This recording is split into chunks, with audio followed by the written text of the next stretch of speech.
Bismillahirrahmanirrahim. Assalamualaikum warahmatullahi wabarakatuh. Salam Pancasila. Pada video kali ini kita akan melanjutkan materi mengenai Undang-Undang Dasar Negara Republik Indonesia tahun 1945 part kedua, di mana konstitusi atau undang-undang dasar ini adalah sebuah hukum dasar tertulis yang mengatur mengenai ketatanegaraan dalam suatu negara. Ketatanegaraan ini sendiri berkaitan dengan hubungan antara lembaga negara dengan lembaga negara. Konstitusi di Indonesia dikenal dengan istilah Undang-Undang Dasar 1945, di mana UUD 1945 ini dibentuk pada tanggal 10-17 Juli dalam sidang kedua BPUPKI. Hasil dari sidang kedua BPUPKI terdapat 3 hal. Yang pertama menyatakan kemerdekaan, terdapat pembukaan dan batang tubuh. Lalu diresmikannya pada tanggal 18 Agustus dalam sidang PPKI, yaitu yang pertama mengesahkan Undang-Undang Dasar, melantik presiden, yang ketiga adalah membentuk Komite Nasional Indonesia Pusat. Kemudian bentuk dari konstitusi terbagi menjadi 2. Ada yang disebut juga tertulis, yaitu Undang-Undang Dasar, dan yang kedua adalah tidak tertulis, yaitu konvensi. Konvensi itu apa? Konvensi itu adalah kebiasaan dalam kenegaraan yang tidak diatur di dalam undang-undang itu sendiri.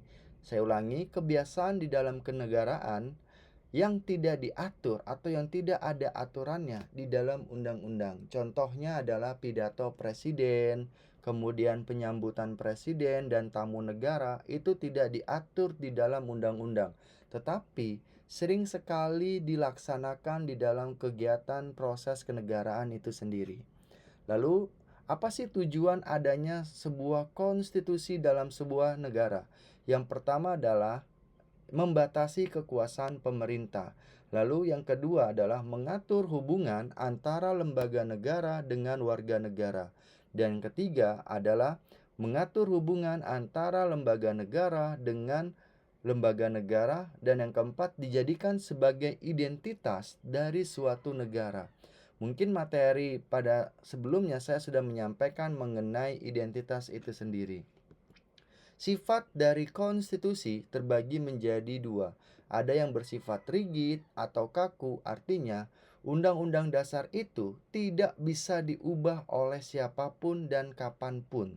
Lalu yang kedua adalah fleksibel, yaitu undang-undang dasar bisa diubah sesuai dengan ketentuan yang berlaku. Dalam hal ini, apakah undang-undang dasar negara kita tahun 1945 bersifat rigid atau fleksibel?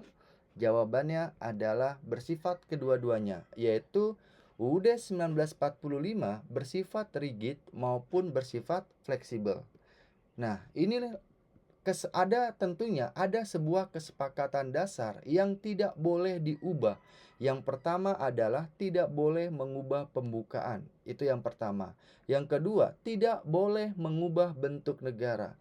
Tidak boleh mengubah pembukaan dan bentuk negara itu yang bersifat rigid, tidak boleh diubah.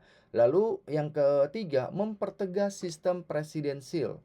Dan yang keempat adalah perubahannya dilakukan dengan cara adendum. Apa itu adendum? Adendum itu adalah mempertahankan naskah yang asli dengan dijadikan satu dengan naskah yang baru. Nah, inilah kesepakatan dasar di dalam perubahan Undang-Undang Dasar negara kita. Lalu, apa sih alasannya diubah atau dikenal juga dengan istilah amandemen? Yaitu yang pertama, karena kekuasaan presiden pada zaman Orde Lama dan Orde Baru tentu begitu kuat, di mana pada saat itu Presiden Soekarno mengeluarkan yang namanya TAP MPR nomor 3 tahun 1963 mengenai pengangkatan dirinya sebagai presiden seumur hidup. Lalu yang kedua, di zaman Orde Baru, tentunya Presiden Soeharto menjabat begitu sangat lama, mulai dari tahun 1967 hingga 1998. Lalu yang kedua, tidak adanya pengawasan dari DPR, sehingga Yang awalnya DPR sebagai check and balance tentu dilemahkan dalam hal ini. Lalu yang ketiga, tidak ada otonomi daerah. Dalam hal ini, pembangunan yang dilakukan pada zaman Orde Lama dan Orde Baru bersifat sentralis. Artinya tidak menyeluruh, tidak tersebar di seluruh provinsi yang ada di Indonesia. Yang keempat adalah terjadi pelanggaran hak asasi manusia. Salah satunya adalah peristiwa G30 SPKI, kemudian ada peristiwa Malari, Tanjung Priuk, Semanggi, pembunuhan Marsina, pembunuhan wartawan Udin, dan masih banyak hal lagi. Nah, inilah tentunya alasan diubah karena ada 4 faktor ini. Nah, lalu apa sih tujuan adanya amandemen? Yang pertama adalah menyempurnakan aturan dasar mengenai tatanan negara. Lalu yang kedua adalah memperluas partisipasi rakyat supaya rakyat itu ikut berperan penting di dalam mengawasi pemerintahan yang berlaku saat ini. Lalu yang ketiga, menyempurnakan aturan dasar mengenai perlindungan hak. Mengapa? Karena perlindungan hak sudah diatur di dalam tujuan adanya negara kita. Lalu yang keempat adalah melengkapi aturan dasar di dalam penyelenggaraan negara itu sendiri.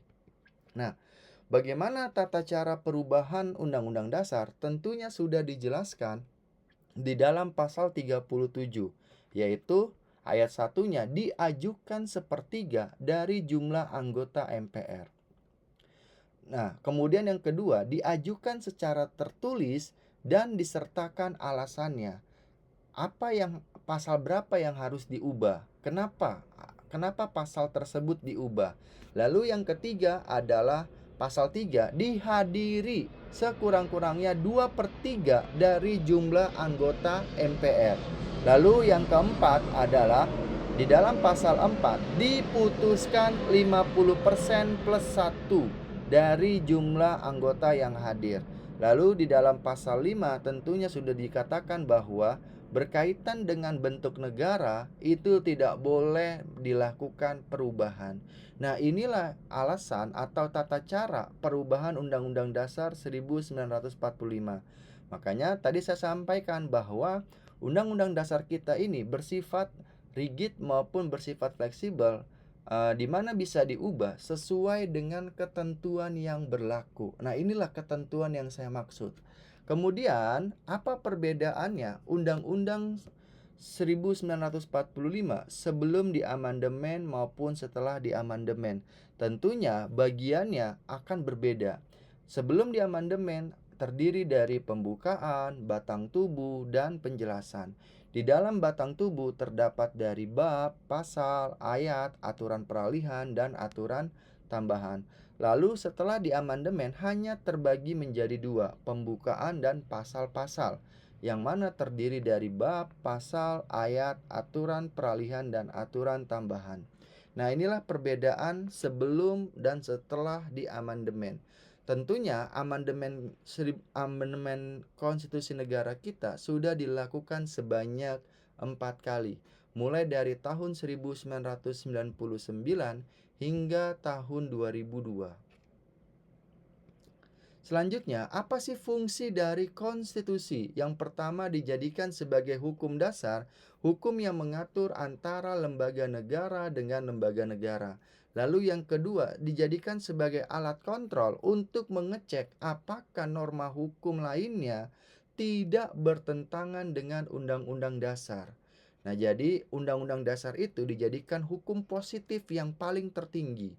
Lalu yang ketiga adalah penentu di mana sebuah kebijakan harus berlandaskan secara yuridis formalnya.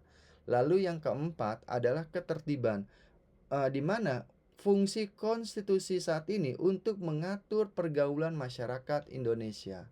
Lalu di dalam Undang-Undang Dasar kita terdapat pokok pikiran pembukaan UUD yang berada di alinea keempat. Yang pertama, pikiran pertama mengenai negara persatuan. Sementara pikiran kedua mengenai tentang negara keadilan, pikiran ketiga mengenai tentang negara kedaulatan, Pokok pikiran keempat mengenai negara ketuhanan dan negara kemanusiaan. Sementara di dalam pembukaan terdapat makna, ada alinea. Alinea pertama, sesungguhnya kemerdekaan itu ialah hak segala bangsa. Itu berbicara mengenai pernyataan kemerdekaan, atau dengan kata lain hak bangsa untuk merdeka. Alinea kedua yang berisikan dan perjuangan pergerakan kemerdekaan Indonesia telah sampailah kepada saat yang berbahagia. Nah, itu berbicara mengenai penegasan perjuangan pergerakan kemerdekaan Indonesia, bahwa proklamasi kemerdekaan kita tentunya bukan pemberian dari penjajah, melainkan atas perjuangan bangsa Indonesia. Nah, lalu alinea ketiga yang berisikan mengenai tentang atas berkat rahmat Allah yang Maha Kuasa, itu maknanya adalah mengenai semangat spiritual atau motivasi spiritual. Alinea keempat ini berbicara 4 hal. Yang pertama, cita-cita dan tujuan negara kita, bentuk negara kita, dasar negara, landasan politik luar negeri. Nah, tujuan negara kita salah satunya adalah melindungi segenap bangsa. Tentunya pemerintah memiliki kewajiban untuk melindungi segenap bangsa dan seluruh tumpah darah Indonesia, baik warga negara Indonesia yang ada di dalam negeri maupun yang ada di luar negeri, tentunya harus dilindungi. Lalu yang kedua, memajukan kesejahteraan umum, mencerdaskan kehidupan bangsa dan ikut melaksanakan ketertiban dunia. Nah, ini adalah tujuan negara kita untuk menjalankan uh, kebijakan pemerintah itu sendiri. Lalu landasan politik luar negeri kita terbagi menjadi 2. Ada yang namanya landasan politik bebas, yaitu bebas melakukan kerjasama dengan negara manapun tanpa terkecuali. Lalu yang kedua adalah aktif, di mana Indonesia ikut aktif dalam menjaga ketertiban dunia. Nah, lalu submateri terakhir mengenai Undang-Undang Dasar yaitu adalah hubungan antara Pancasila dengan pembukaan, di mana Pancasila ini dijadikan sebagai norma dasar atau stat fundamental norm, artinya dasar penyelenggaraan pemerintahan. Sementara pembukaan dijadikan sebagai pokok pikiran di dalam alinea keempat pembukaan itu sendiri. Hubungan Pancasila dengan batang tubuh. Pancasila tentunya dijadikan sebagai sumber dari segala sumber tertib hukum. Sementara batang tubuh atau Undang-Undang Dasar dijadikan sebagai sumber hukum tertinggi. Dalam hal ini dijelaskan di dalam Undang-Undang Nomor 12 Tahun 2011 tentang tata urutan peraturan perundang-undangan. Artinya, peraturan perundang-undangan di bawah Undang-Undang Dasar tidak boleh bertentangan dengan Undang-Undang Dasar Negara Republik Indonesia tahun 1945. Lalu, hubungan antara Pancasila dengan proklamasi. Pancasila ini dijadikan sebagai dasar negara, sementara proklamasi dijadikan sebagai dasar kemerdekaan serta kedaulatan negara Indonesia. Nah, tentu hal yang berbeda. Kemudian hubungan antara pembukaan dengan batang tubuh.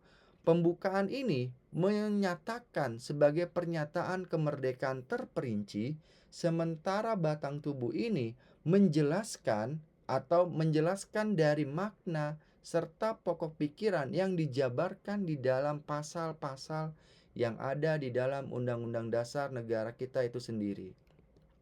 Nah, di mana bagian batang tubuh Undang-Undang Dasar mengatur mengenai 3 hal. Yang pertama adalah sistem pemerintahan di dalam pasal 4, yaitu presiden memegang kekuasaan pemerintahan. Tentunya dalam hal ini bentuk negara kita yaitu negara kesatuan, sementara bentuk pemerintahannya yaitu adalah republik. Republik adalah sebuah sistem di mana suatu negara dipimpin oleh presiden, bukan dipimpin oleh seorang raja. Nah, itu yang dikatakan bentuk pemerintahan. Sementara sistem pemerintahannya ada 2, yaitu presidensial dan parlementer. Nah, presidensil artinya presiden memiliki tugas sebagai kepala negara sekaligus sebagai kepala pemerintah. Sementara parlementer, presiden hanya sebagai kepala negara, sementara kepala pemerintahannya dipimpin oleh seorang perdana menteri. Lalu yang kedua, mengenai hubungan lembaga negara dengan lembaga negara, mulai dari pasal 3 hingga pasal 24. Nah, kemudian hubungan lembaga negara dengan warga negara, mulai dari pasal 27 hingga pasal 31, mengenai tentang hak asasi manusia, mengenai tentang pertahanan, mengenai tentang agama, mengenai tentang pendidikan, itu tercantum di dalam pasal 27 hingga pasal 31. Nah, ini adalah prinsip dari peraturan perundang-undangan, di mana peraturan perundang-undangan tidak dapat dicabut ataupun dihapus eh, atau diganti dengan peraturan yang sederajat. Lalu yang kedua, peraturan perundang-undangan yang lebih tinggi mengesampingkan peraturan perundang-undangan yang lebih rendah. Lalu yang ketiga, peraturan perundang-undangan khusus mengesampingkan peraturan perundang-undangan umum atau lex specialis derogat lex generalis. Lalu yang keempat adalah peraturan perundang-undangan baru mengesampingkan peraturan perundang-undangan yang lama. Nah, landasan peraturan perundang-undangan tentunya ada landasan secara filosofis, sosiologis, serta secara yuridis. Mungkin itu saja pembahasan materi pada kali ini. Kurang lebihnya mohon maaf. Wassalamualaikum warahmatullahi wabarakatuh. Ustaz.